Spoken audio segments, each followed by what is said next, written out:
Moving on now, former US President Barack Obama has sparked a row comparing Congress MP Rahul Gandhi to a hapless student in a book, A Promised Land, that he has written and releases on Tuesday. Obama says that Gandhi was like a student who was eager to impress the teacher but deep down lacked either the aptitude or the passion to master the subject.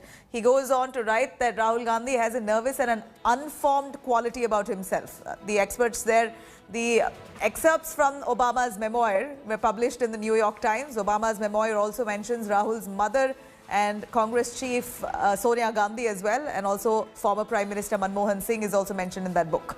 Bharatiya Janata Party has now used Obama's mention of Rahul Gandhi to mock the Gandhi sign. BJP leader Amit Malviya wrote, and I quote, "One can see the impact of Rahul's fruitful chat on Obama." Meanwhile, Congress dismissed the comments against Rahul Gandhi, saying that spokesperson says, Randeep Surjewala says that Congress doesn't really comment on individuals' views in a book.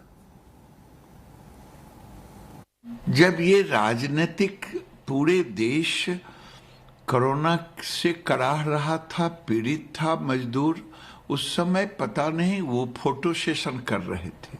अगर सबको मिला के देखे तभी Barack Obama ने इनके बुद्धि विलास पर ऐसी टिप्पणी की है। अब भी तो समझ जाए, देश में जो इनकी इज्जत मिल रहा था, मिल ही रहा था, विदेश में भी अब इज्जत मिलने लगा। एक मुलाकात में या दो मुलाकात में किसी आदमी की क्षमता को आंकना मुश्किल होता है, और जाहिर है कि उस समय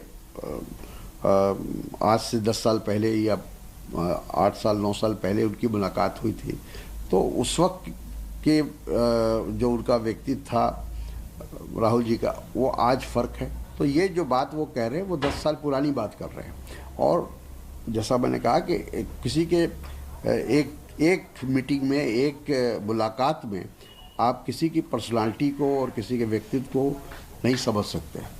किसी की अगर बेवकूफ़ियों की चर्चे इंटरनेशनल हो जाए, अंतर्राष्ट्रीय हो जाए, तो इतने ही कह सकते हैं कि आजकल उनकी बेवकूफ़ी की चर्चे हर जबान पे सबको मालूम है और सबको खबर हो गई।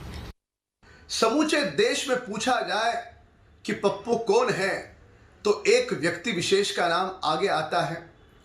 हमारा सवाल कांग्रेस नेताओं से और कार्यकर्ताओं से है कि राष्ट्र हित में वे अपने आंखों पर मां गांधारी के भांति जो पट्टी बांध करके एक परिवार के पीछे दौड़ रहे हैं, ये दौड़ उनकी कब तक चले? Hi everyone, Preeti Chaudhary here. Hope you like this video. For latest news and analysis, like and subscribe to the India Today YouTube channel. And don't forget to press the bell icon to stay updated. Thank you for watching.